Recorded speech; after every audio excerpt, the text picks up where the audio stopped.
Kylian Mbappé a décidé de quitter Paris cet été. L'attaquant en a fait l'annonce au président parisien Nasser Al-Khelaifi. Cette fois, il a pris sa décision.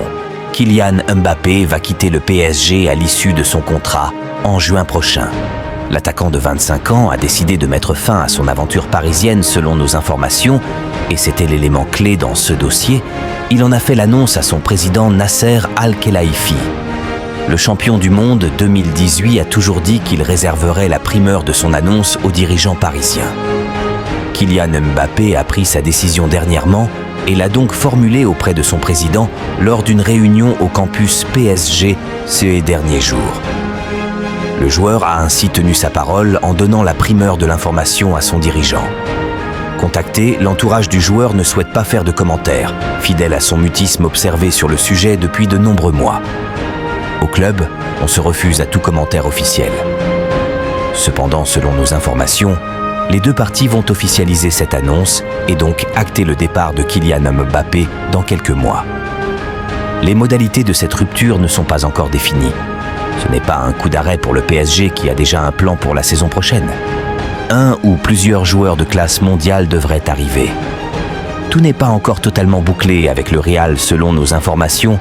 Il n'y a à l'heure actuelle pas encore d'accord total entre Kylian Mbappé et le Real Madrid. Mais tout porte désormais à croire que Kylian Mbappé prendra la direction du club espagnol cet été en signant dans le plus grand club du monde. À Madrid, l'optimisme règne depuis plusieurs semaines. Arrivé en 2017 après son éclosion à Monaco, Kylian Mbappé va la saison avec Karim Benzema avait déposé plainte mi-janvier pour diffamation contre le ministre de l'Intérieur qui avait affirmé que l'ex-star du Real Madrid entretenait un lien notoire avec l'organisation des Frères musulmans. La plainte de l'attaquant a été classée sans suite. La plainte de Karim Benzema contre Gérald Darmanin a été classée sans suite, comme annoncé ce jeudi par le procureur général de la Cour de cassation. L'attaquant français avait déposé plainte mi-janvier pour diffamation contre le ministre de l'Intérieur qui avait affirmé que l'ex-star du Real Madrid entretenait des liens avec l'organisation des Frères musulmans, ce que Benzema conteste vigoureusement. Le Ballon d'Or 2022 avait été pris pour cible par Gérald Darmanin après avoir publié mi-octobre sur X un message de soutien aux habitants de Gaza victimes, selon lui, de bombardements injustes menés par Israël en représailles à l'attaque sanglante du Hamas du 7 octobre. Le ministre de l'Intérieur avait avancé que cette prise de position s'expliquerait par les liens de Benzema avec les Frères musulmans, une organisation islamiste née en Égypte où elle est considérée comme terroriste. Des propos qui ne lui imputent aucun fait qui soit de nature à porter atteinte à son honneur. Karim Benzema est en lien, on le sait tous, notoire, avec les Frères musulmans. Nous nous attaquons à une hydre, que sont les Frères musulmans parce qu'ils donnent un djihadisme d'atmosphère, avait-il affirmé sur CNews le 16 octobre, déclenchant une tempête sur les réseaux sociaux.